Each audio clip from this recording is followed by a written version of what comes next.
Hello, everybody, and welcome Inside the Browns Beat. It's a special holiday edition of Inside the Browns Beat, coming at you at a special time again, not going live this week as it is our normal time, Wednesday, 7 p.m. That is right in the middle of Christmas Eve, and I'm sure you're all having some great festivities happening there on Christmas Eve. So we are just releasing this episode tonight. We'll release it on Tuesday. You'll be able to watch it whenever.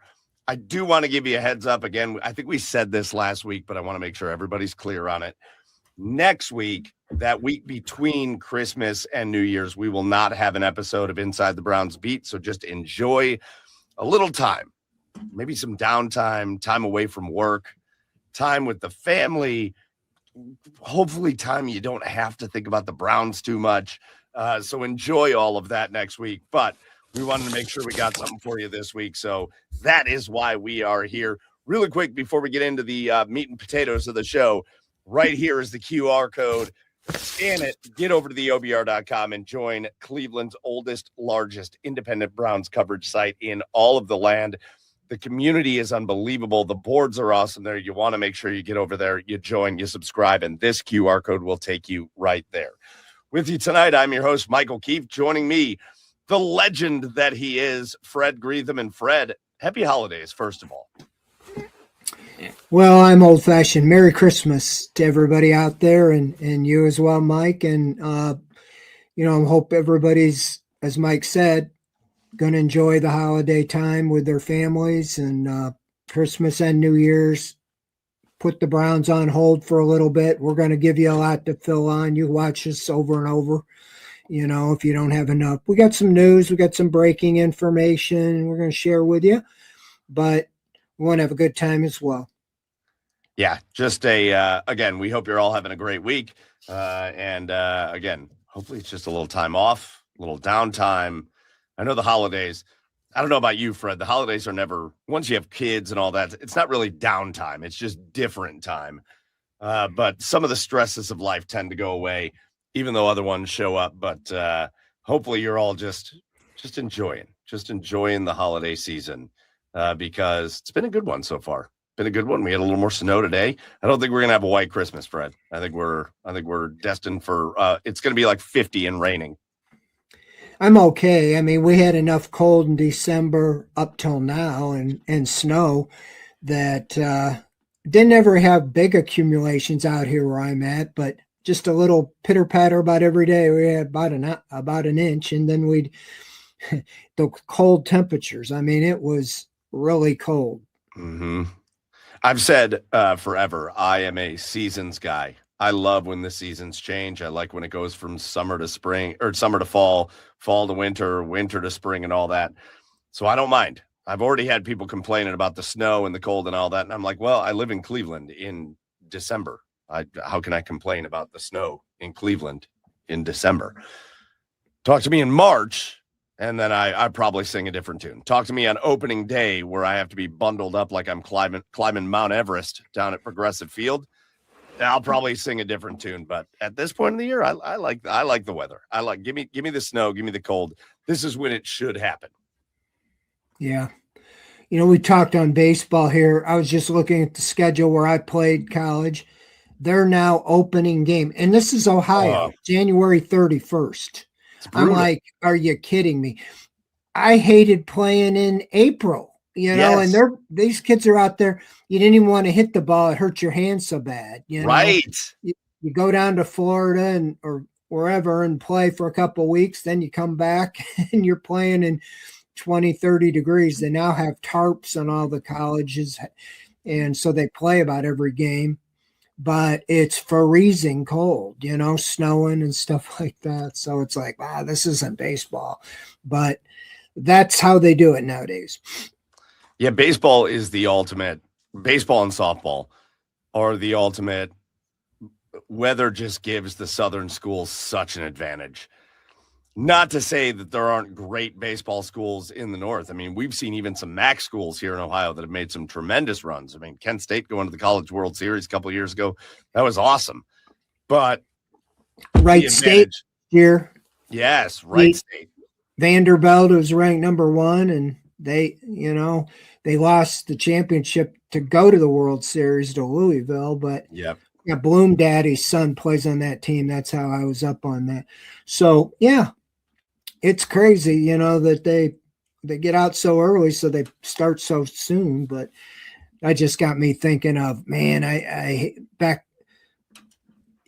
You didn't want to hit the ball; it hurt your hands. It stung like bees when it was so cold. Oh, I remember. Again, I grew up here on a west side suburb of Cleveland. We used to have to do practice in the gym. Oh yeah, in the basketball gym. Our coach would hit us grounders. I was an infielder. Our coach would hit us grounders. They would come in at about 3,000 miles an hour coming off the wood of the basketball court. Like, oh no, thank you. This is not realistic at all. No. Always a true bounce though, which was never the case on our field. Anyways.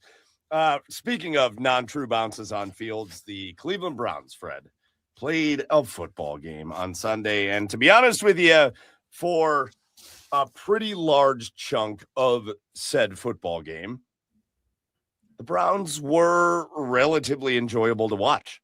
They were, they had their faults. The defense didn't start the game well, although they finished it well. You had miscues and whatever here or there, but the reality was they go up against this Buffalo Bills team that the week before fell behind the New England Patriots by a massive margin, and they came back, stormed back, won that game. And this game really mattered for Buffalo and their playoff chances and their playoff seeding and all of that.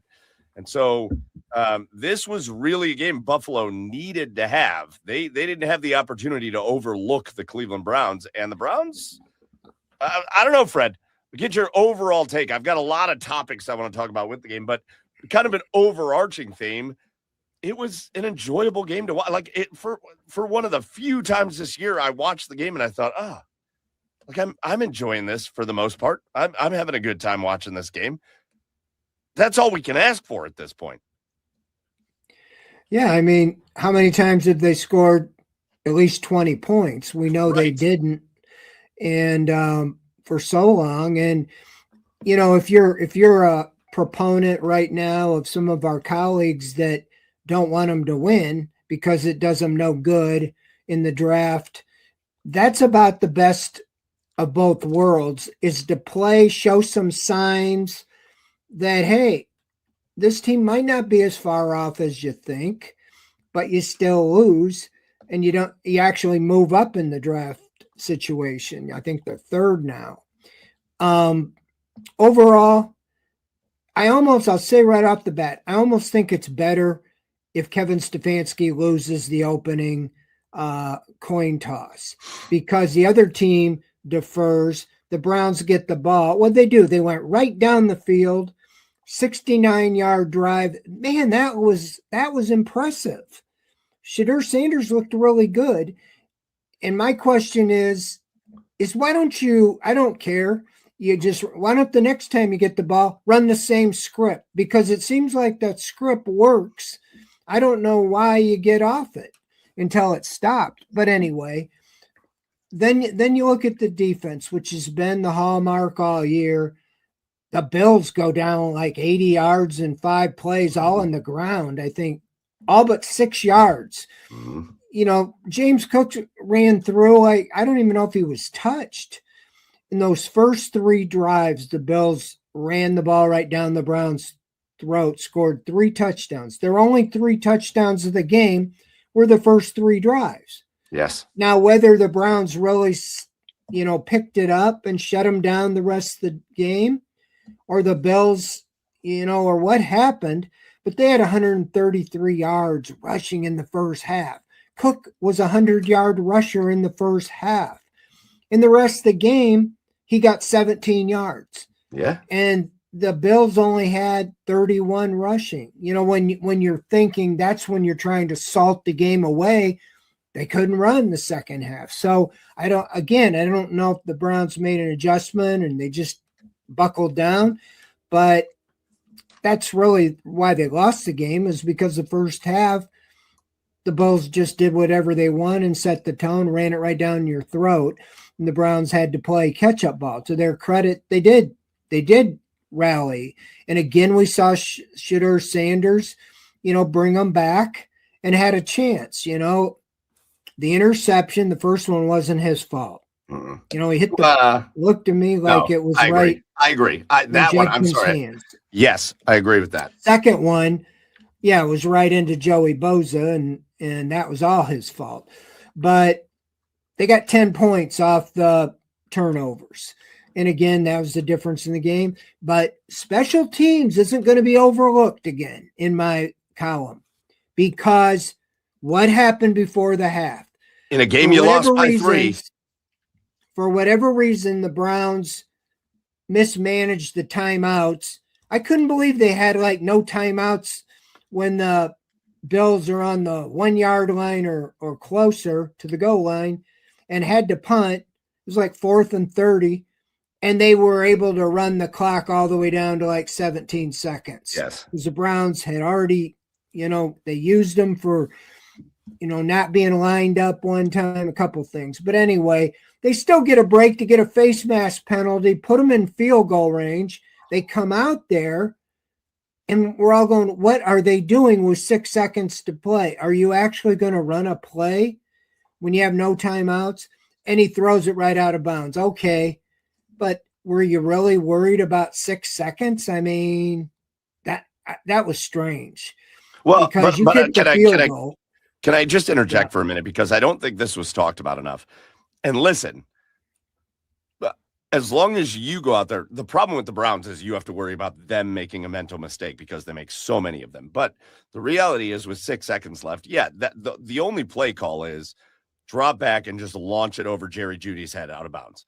Having said that, you're also giving an opportunity for a defender to hold, or for somebody to jump off sides, or again, with 6 seconds left, you're trying to just make your life a little easier, whether that's just making sure the clock ticks off. I think everybody assumed that they were just trying to make sure the clock ticked off so that Buffalo didn't get the ball back. I don't really think that was part of the conversation. I think it's just, hey, maybe we loft it out there to Jerry Jeudy, but he gets decked before the ball gets to him, and all of a sudden we've gained an extra 4 or 5 yards for this field goal. It makes a lot of sense to do it. I don't know why. I sit there and watch CBS and these national broadcasters, and I love J.J. Watt. He was the color analyst in the game, and J.J. is one of the great defenders of all time, and I just don't know why they don't understand why this play happens. It's obvious. I see it. I mean, at the time, you can go the other way. How many times do we see the Browns pre-snap penalty and take you out of field goal range? 100%. If you're worried about running time off, it's just seemed like 6 seconds. I think from that distance, the field goal, the ball would be in the air for 6 seconds. But yeah, if that's the explanation, but we never get explanations on anything. But I did not really see it that I wasn't paying attention that much. That did Horquist just drop the ball or what? Because the next thing I saw, he just fires it out of bounds, and I'm like, okay, you might as well just scramble around back there and see if somebody gets open down the field. But my point is, that's a 45-yard field goal. It should have been, at the end of the game, I think you lost by 3 points. You did, 23-20. That was the difference in the game again. And so special teams, they didn't really give up the big back-breaking return, but, that took points off the board legitimately. Schmidt, believe it or not, since the Bengals opening game, he hasn't missed any extra points the rest of the year. He missed one there in a 1-point loss, and he's only missed one other field goal, and it was over 50 yards. So he's really been the least of their worries since the season opener, when everybody wanted him cut. He might be, believe it or not, the long-term answer at kicker. But anyway, I just feel like that, again, was something the Browns special teams seemed to do, and they took points off the board, assuming he would make that. So I want to go back to something you said at the very beginning when we started talking, Fred. And you made reference to some of our colleagues here on the OBR and how they feel like it's better for the Browns that they lose that game. And then you said, maybe this was the best of both worlds where they looked competitive, but they still lost the game. And that puts them in better draft position and all that. But knowing where the Cleveland Browns are right now and knowing how many losing seasons they've had and knowing not just how many losing seasons they've had, but just miserable losing seasons. Again, en route to 3-14 again. That's where the Browns are. Could they beat Pittsburgh or Cincinnati down the stretch? Maybe, but they are en route. They can't win more than 5 games. I mean, just miserable losing season after miserable losing season. So the way you said that about how some of our colleagues are just like lose no matter what, where do you find yourself? Do you find yourself in the lose no matter what at this point and just see if you can get the best draft pick? Not to say, and again, I want to clarify this conversation. I don't think when you get a group of guys out on the field on a Sunday, from the coaches to the players, none of them are tanking. Yeah. I think it's one of the biggest misconceptions in sports. Once they put the pads on and they go out there and play, the coaches aren't like, call up this play, it's going to lose 12 yards. Like, that is not how it's going. They're not intentionally taking games. But having said that, where do you fall, Fred? Are you like, hey, let's get the best draft pick we can get at this point because the season's lost, or is there another way to look at it? Yeah, I try to be objective. I'm just covering it, but there's really only been 2 stories, besides the moves, big picture moves, like whether it be Stefanski, Barry, or whatever, is Myles Garrett's sack record chase, and is Shedeur Sanders the answer. And the one motivation you see Sanders, he wants to show that they don't need to draft the guy. And the quickest way to do that is to light it up and lead them to wins down the stretch. He can kind of help himself in more than one way. But then you're sitting there, okay, like, I do think it matters how the team plays as far as the coaching moves. If they would have lost 40-0 yesterday and just would have been a steamroll the entire game and followed up by another one, because that stadium was full. I don't know if they showed it on the TV. Everybody in front of me was Buffalo Bills. Oh, yeah. They're all wearing Buffalo. And I think last year, the stadium up there in Buffalo, they jacked up the prices, I heard a little bit. They could come down here and buy tickets from Browns fans for probably $5-10, and it's only 2.5 hours down the pike. Good weather. So it was Buffalo Bill West. I mean, if you just listen by the crowd, I'm like, okay, Browns did. Oh, no, that wasn't the Browns. That was the Bills, because it was a mixed reaction both directions. With that said, ownership don't like that. And they're not going to like it seeing the terrible towels waving this week when the same thing, the Steeler fans snarf up tickets.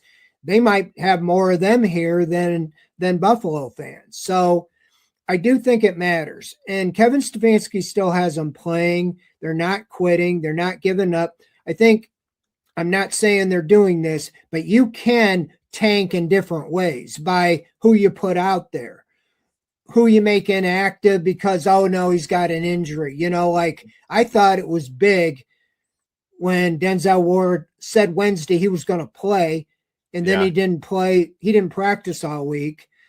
He sounded pretty emphatic. He thought he was ready to go. And I'm thinking, without him, Josh Allen's going to light him up, because we saw what Miles Harden was getting picked on the entire game the week before. And so with that said, what's your offensive line's weak, and you got Teller scratched again and different things. So I don't know. I think the coaches, they're trying to win. The players are trying to win, like you said, when they're on the field. So I don't know where I'm at, but I guess, does it sound better? Would you rather be 5-12 or 3-14? Does it really matter? If it cost you, if you really are convinced you're going to get a quarterback, and let's say it's a 1 quarterback draft, just like last year. I don't know if Cam Ward's going to be the guy, but when it was all said and done, it was pretty obvious. Teams thought there was one quarterback worthy at the top of the draft. Jackson Dart, yeah, they traded up, but that was it. So is Mendoza it? Is Moore it? Are both of those guys it? Or is there a third guy? So unless you're drafting one or two, you're out of it because whoever's perceived to be the best quarterback is going to be taken number one, either by a team that gets the pick or a trade up by a team that will move up to do it. That's just how it goes. And so I don't know where the Browns come down on that. I think Shedeur Sanders is improved. He improved again. I could see him managing the game to start the season next year. But if they have a guy graded out head and shoulders above Sanders and they can get him, why wouldn't you take him? Be like saying, oh, we got, I don't know, I'm going to get in trouble if I use a name, but a good quarterback, middle of the road, say Jalen Hurts. I don't know where he ranks. Is he top 10? But there's Josh Allen. And you could get Josh Allen. You would take him or a Mahomes or Joe Burrow or whatever that is clearly ranked by their personnel is better than Sanders or Gabriel with a much higher ceiling. So I would think that's how they evaluated it because they spent all last offseason evaluating Sanders and Gabriel. I think he surprised them a little bit, but still, if you thought Gabriel or Sanders were the no doubt franchise quarterback, you would have taken him with the number 2 pick in the draft, no matter what anybody said. Correct. Right? So let's talk about what we saw out of Shedeur Sanders this week against the Buffalo Bills. And I think it's pretty striking, to be honest with you, Fred, because you said it before. It's Myles Garrett and breaking the sack record, and he got a half sack closer in a wild situation in this game. But really, the main story is, what are the Browns going to have to do this offseason? And is there any way Shedeur Sanders gives them a reason to not feel like they have to go out and get that quarterback? And I think it was pretty striking the way he played in this game. I think what you saw from Shedeur Sanders for about 3.5 quarters, Fred, was a guy that really practiced staying in structure. He practiced understanding how long he can hold on to the football and getting it out of his hands and being willing to take what the defense gives him. And I know some people were kind of mad that it looked a little more conservative out of Shedeur Sanders or what, but for a guy whose biggest flaw really is not understanding when to just take what the defense gives you and move on to the next play, it really feels like that was the focus of this game is, hey, you drop back and maybe we're going to be looking for Isaiah Bond streaking down the field. But when you see Quinshon Judkins just flash in front of your face and there's nobody around him, get him the ball. And let's stay ahead of the sticks.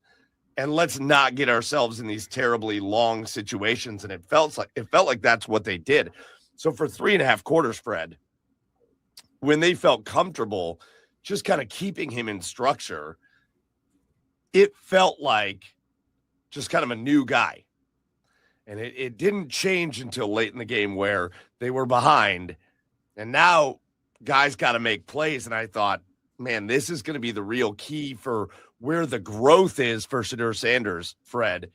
Because I thought, man, if he can go out there and still control it and keep it in structure and not go crazy, they're going to have a chance to win this game. And instead, and again, I don't blame everything on Shedeur Sanders, but man, oh man, when it got down to crunch time, you saw all of the worst habits of Shedeur Sanders. You saw holding on to the football too long, not taking what the defense gives you, taking brutal sacks. I mean, man, oh man, did he take terrible sacks as that game went on. And so again, I think what we learned is this kid is trying to learn the NFL offense. He's trying to learn the NFL game. He really is focused on what his coaches are trying to tell him. But when left to his own devices right now, it's not a good result. Yeah, I mean, they've talked about that, and I've noticed that is he's really taking to coaching, that he is doing what they've been drilling into him completions, take completions. He talked about that when we spoke to him last Wednesday and I wrote about it. I mean, this is what he was known for at Colorado, 74%, Yes. led the nation in completion, and he was 52%, going into last week's game. He had a 70% completion ratio, Yes. and he should have had at least one more went off, Judkin's hands, which would have been 75%. So it was a trade-off.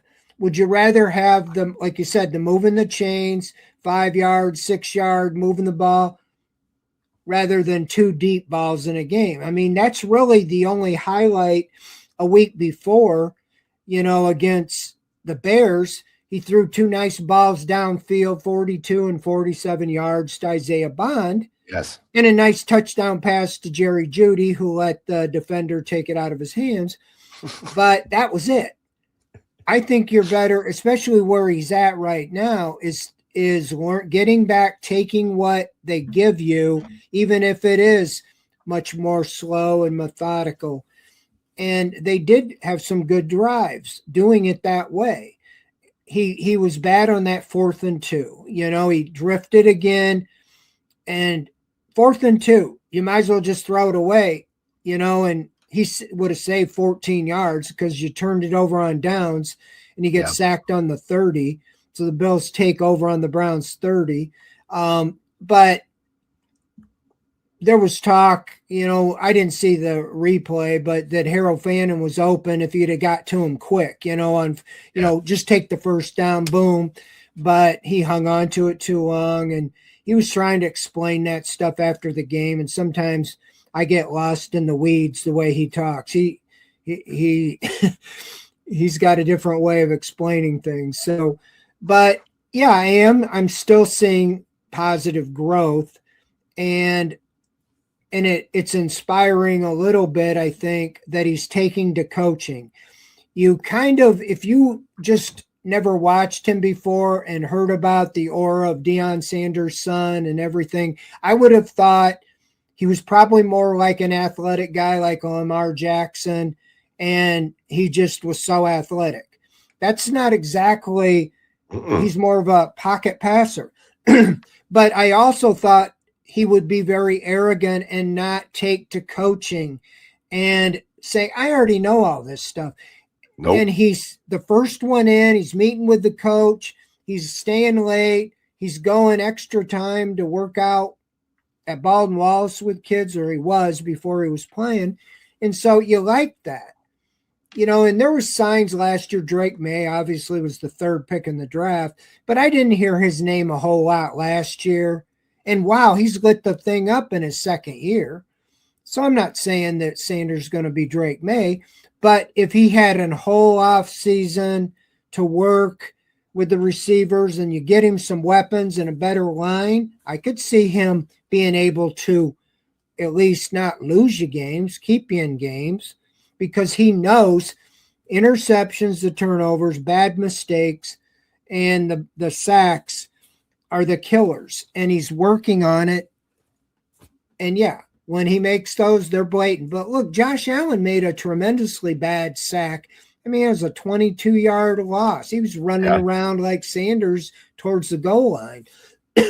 So, yeah, I just continue to want to see strides, and he's going to play the Steelers, and we know the Steelers defense, and that's going to be another test for him because he didn't play in the first game. So see if he can adapt to that. With these 2 games, I think it does matter because you might not come out of it saying, he for sure, we're not drafting a guy.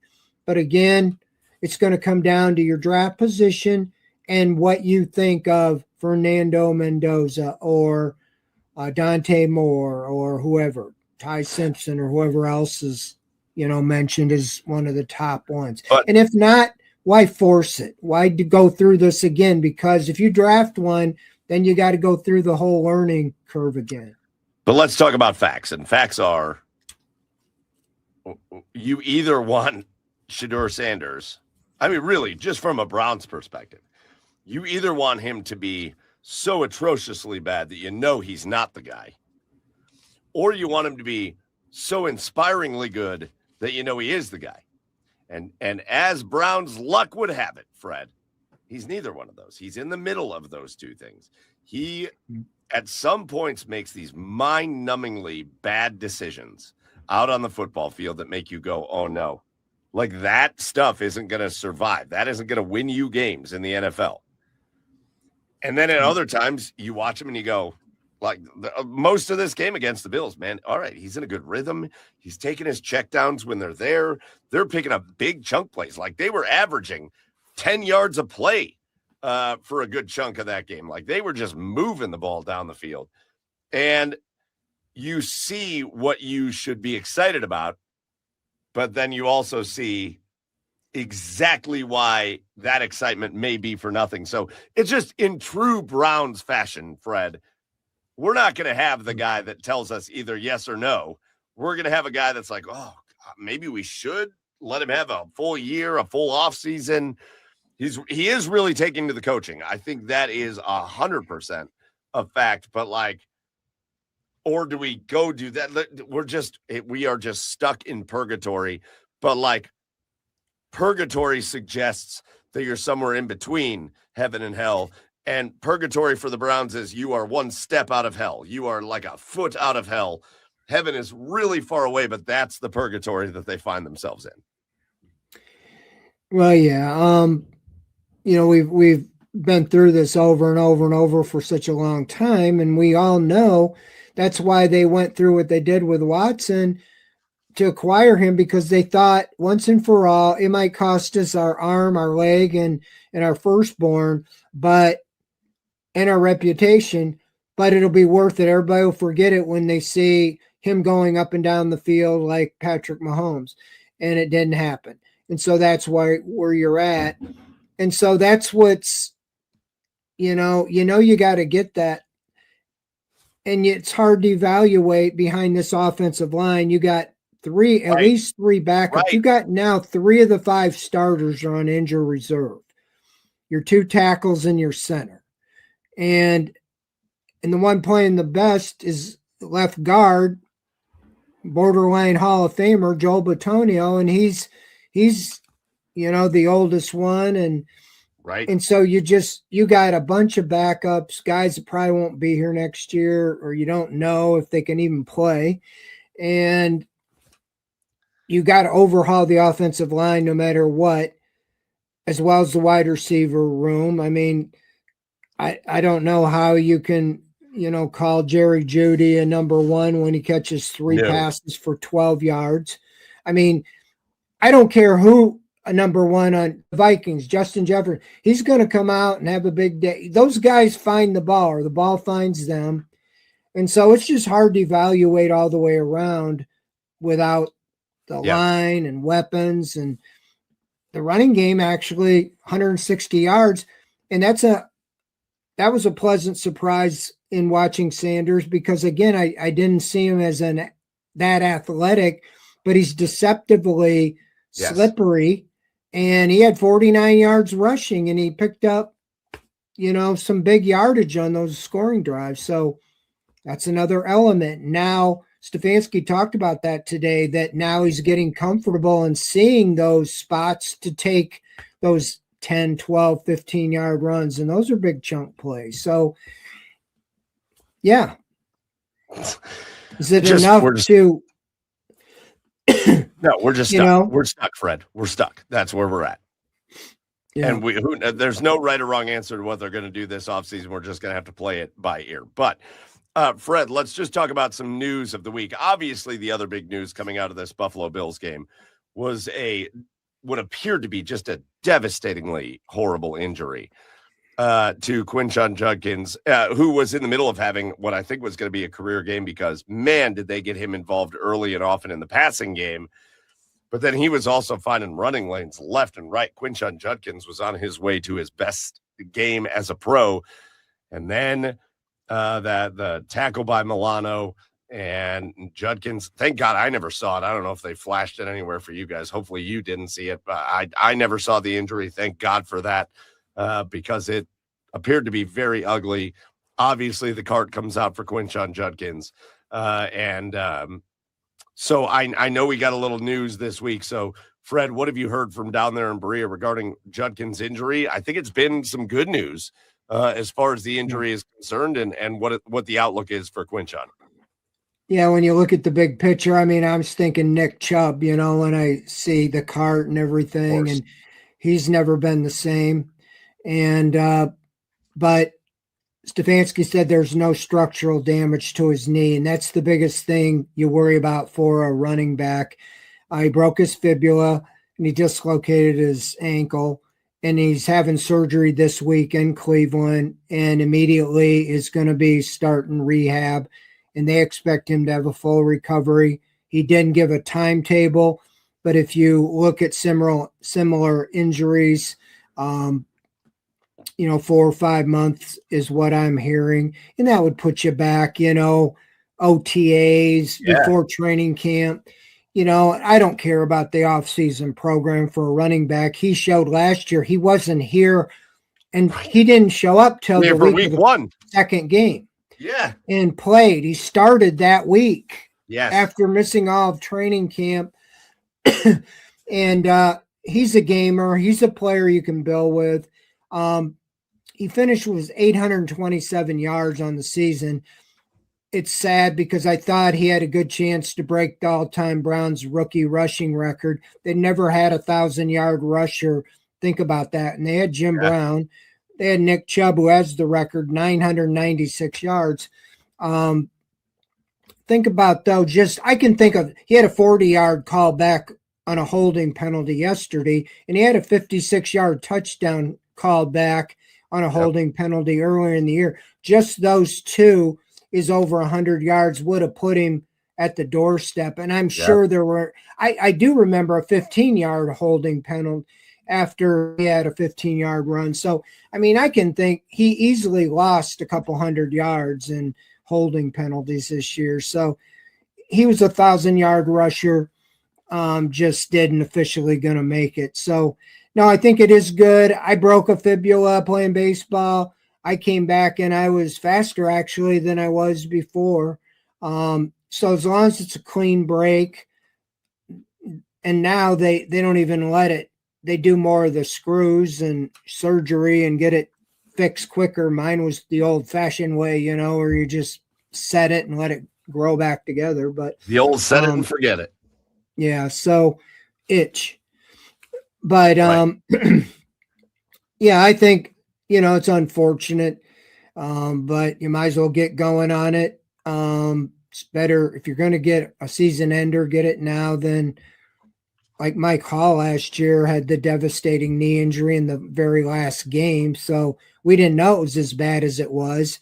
Right. But he wasn't really ready till middle of this season, so yeah, we're praying that Judkins will be ready to go next year when it counts. And I think that, maybe you get a good look at Raheem Sanders, see what you have in him. They kept him around all year, inactive like every week. So it's probably a good thing. He looked great against the Bills. Yeah, he was averaging almost 4 yards a carry and had a couple. I think if he had a little better looking ahead, he might have broke. Same way with Travion Williams, screen, he looked like he had one guy, and he had a blocker in front of him, and he got tripped up by the one guy. That's what I said. I posted about that. I said, Travion, dude, when you got Joel Bitonio out running in front of you, just stay behind him. Just stay behind him. Stay behind and let him knock him down, and then you're free. Use his block. But no, I think there's interesting things to watch at the running back position for the future. But that is good news that the structural damage to the knee that I think so many people were afraid was going to be the case is not the case. His knee's all right. It's more of a lower leg injury. And again, not easy to come back from, not easy to deal with. I mean, it's going to be a painful recovery, obviously after surgery and all that for Quinshon Judkins. But The word recovery is the key there, and it sounds like that recovery is going to happen. Elsewhere, though, Fred, just as we get ready to kind of get into the last 10 minutes or so of the show, some other big news this week before we look ahead to this week's game against Pittsburgh.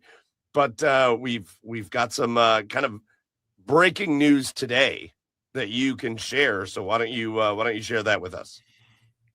Yeah, Browns, despite only having 3 wins, we know there's talent on the roster. The Pro Bowl games, formerly the Pro Bowl, Browns have 2 Pro Bowlers. No surprise, Myles Gary's going to probably be the Defensive Player of the Year, and Denzel Ward.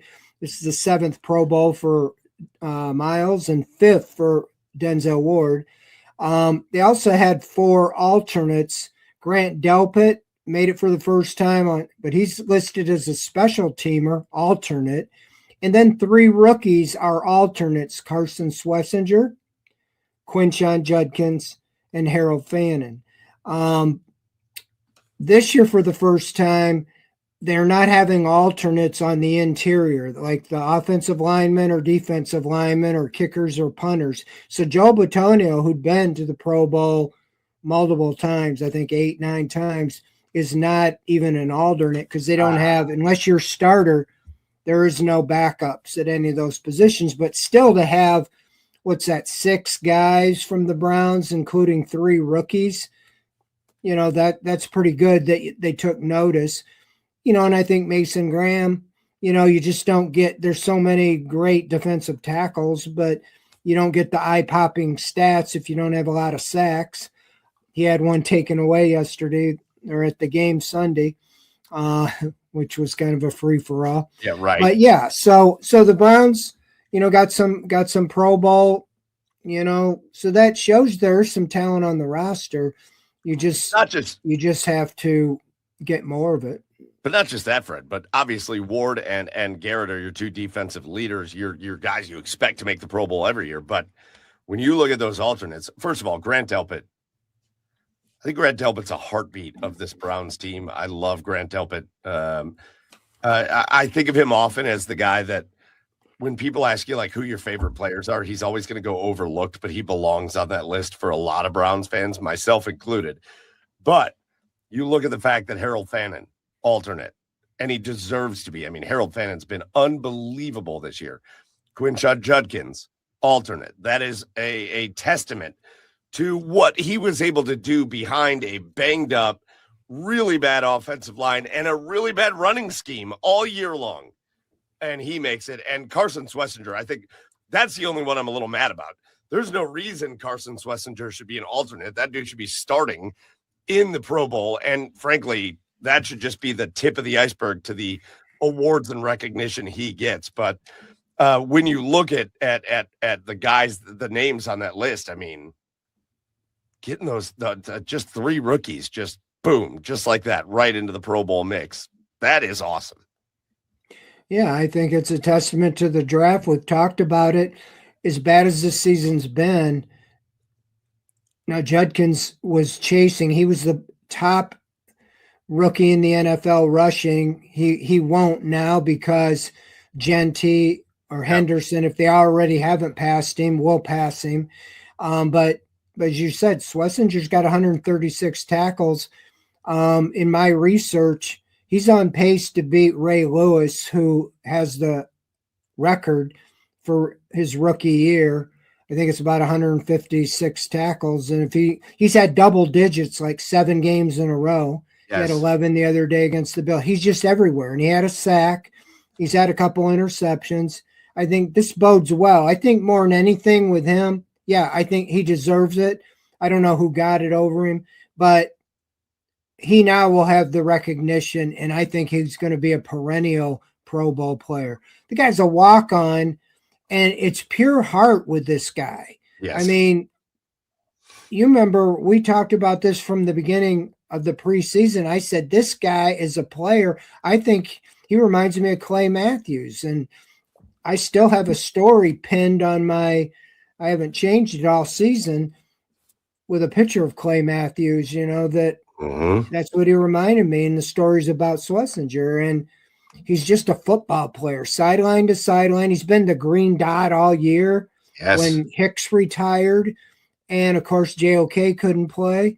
And so I just think, him and Mason Graham in the middle made a big difference inside with Malik Collins, and you have all them guys back, and they should be even better next year, maybe. And you get Emerson back. And what if you got JOK back? That'd be like getting 2 first-round picks added to your defense, which was already pretty good.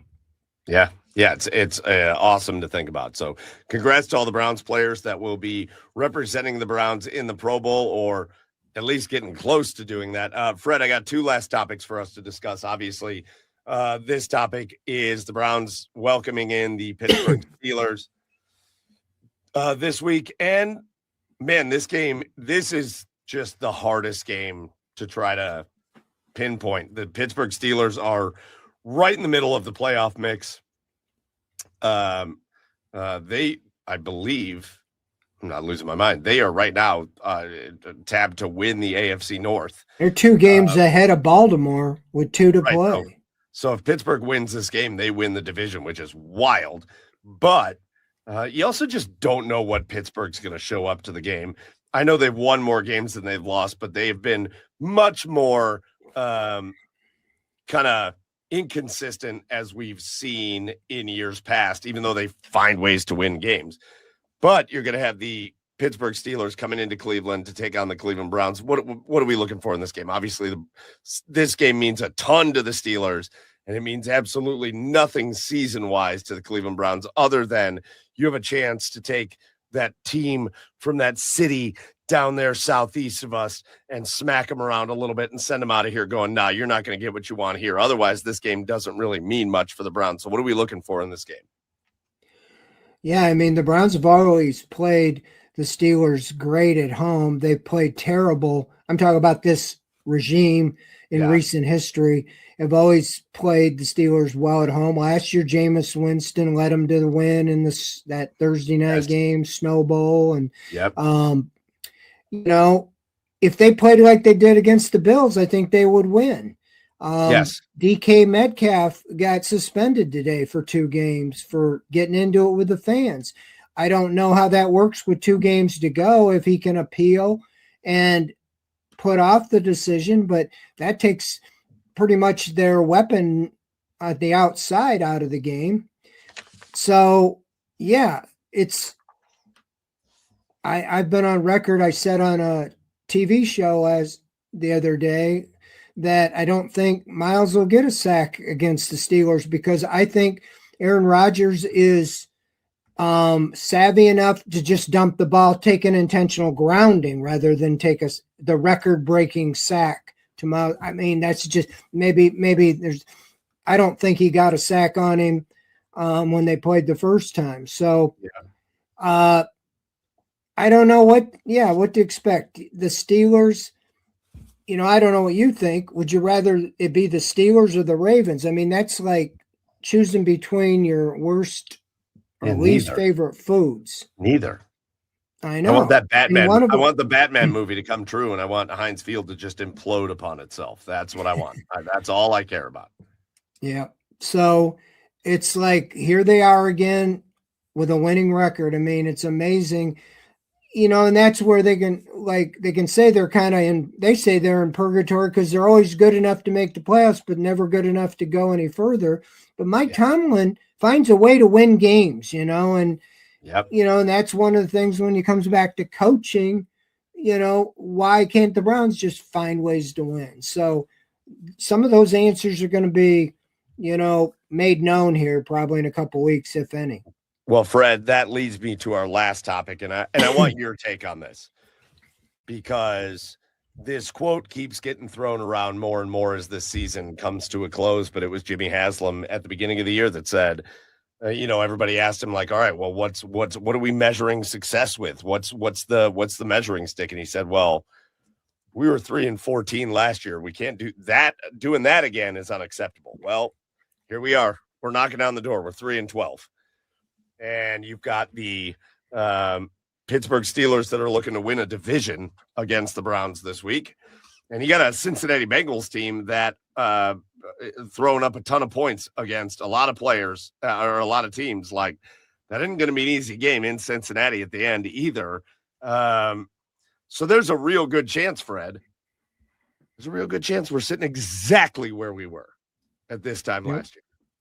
So what do you think the result is there? You know, what's the right result, Fred? What's the right result for the Cleveland Browns if they finish 3-14? And I mean, personnel decision, coaching decision is the right result.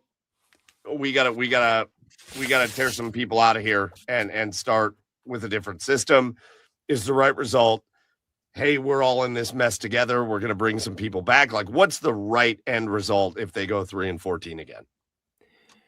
Yeah, I'm all over the place on this because I can argue both directions, but if you're going to make a move, I've been consistent on this, make sure you have an upgrade already proven and not go into like an open search and interview 100 guys, because I don't think this is really a desirable job.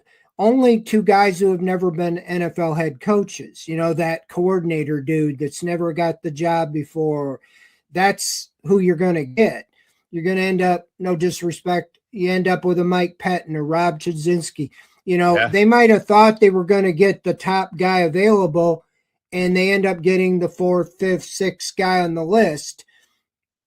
I've said this before. Last year, everybody's talking about firing Stefanski. Well, if you're going to do that, you got Mike Vrabel sitting in the building right now. Do not let him leave the room, you know, if you're going to make a move, because you know what you're getting. Right.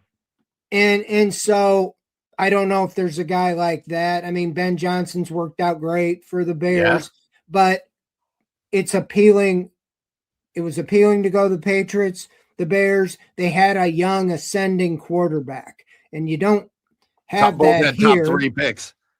And if you're bringing from other teams, the rest of the NFL told you nobody really wanted Shedeur Sanders. You know, he didn't go to the 5th round. So, you know, if he might say, I'm not going with him, we're drafting a quarterback if you bring somebody else in. So there's just variables.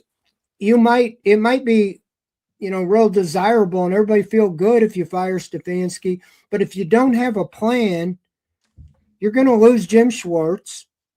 Yeah. You're going to be starting over. Maybe you got players, but what if a new guy says, well, I run a 3-4. I need a different set of guys, you know, or whatever.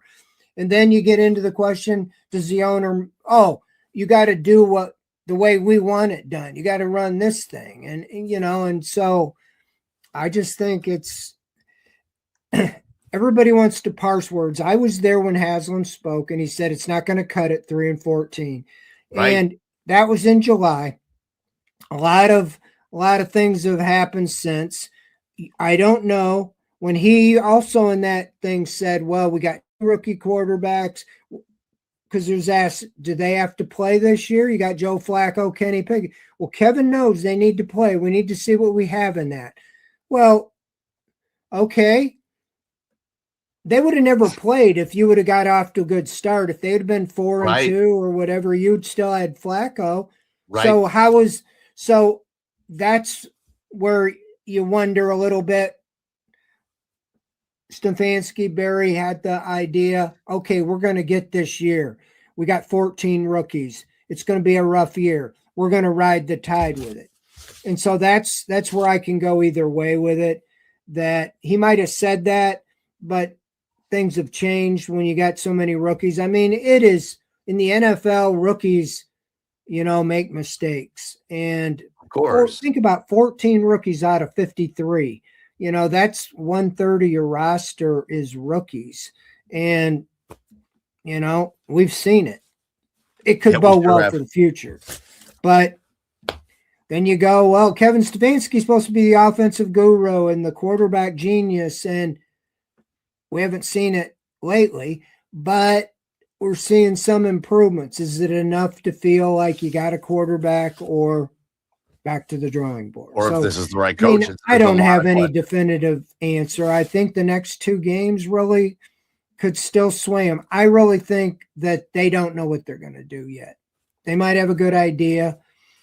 There might be, we're going to fire the special teams coach. Like last year, they fired the offensive coordinator. I don't know. It's just a head scratcher. And I think what throws even more intrigue is Paul DiBattista is gone. And I think that Haslam's leaned on him. What do you think, Paul? And now who are they saying?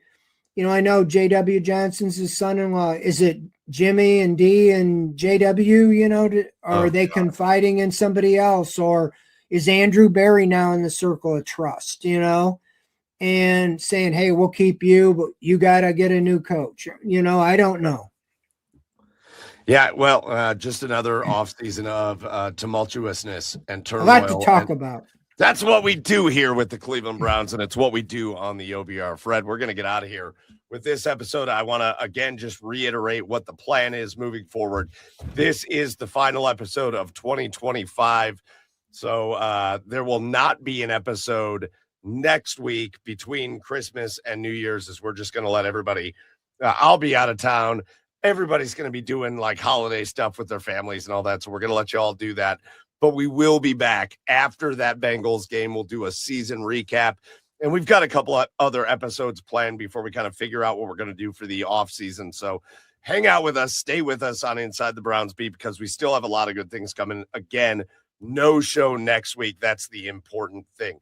Otherwise, though, again, Browns host the Pittsburgh Steelers this week. They go on the road to play the Bengals next week, and that will wrap up another miserable season on the shores of Lake Erie. But listen, bottom line here from this show, from both Fred, from myself, from everybody at the OBR, we want you to have a great holiday, have a Merry Christmas, have a great New Year's, have a relaxing, wonderful time off. Enjoy stress-free Browns football. Just go watch the game and then go drink a lot of eggnog and do something else. But we appreciate you. We're very thankful for all of you during this holiday season, the support that you give. And I know from Barry McBride all the way down, everybody at the OBR is very appreciative of the support that you give. Speaking of that support, let me flash it up here before we get out of here. Here's the QR code right on the screen here. Hit it with your phone. If you're not subscribed to the OBR, make sure you get over there and hit subscribe so that you can be a part of Cleveland's oldest, largest independent Browns community. Make sure you get over to the OBR.com and hit subscribe. You can do that here on this QR code. That's going to do it for us for this episode, holiday episode of Inside the Browns Beat. Again, big thanks to the OBR for coming on. Big thanks to all of our special guests we've had this entire season. It has been spectacular. And our biggest thank you goes out to all of you. We wish you a Merry Christmas, a Happy New Year, a Happy Holidays. And again, we will be back after the Bengals game that following Wednesday at our normally scheduled time. That's going to do it for this episode. For Fred Greetham, I am Michael Keefe.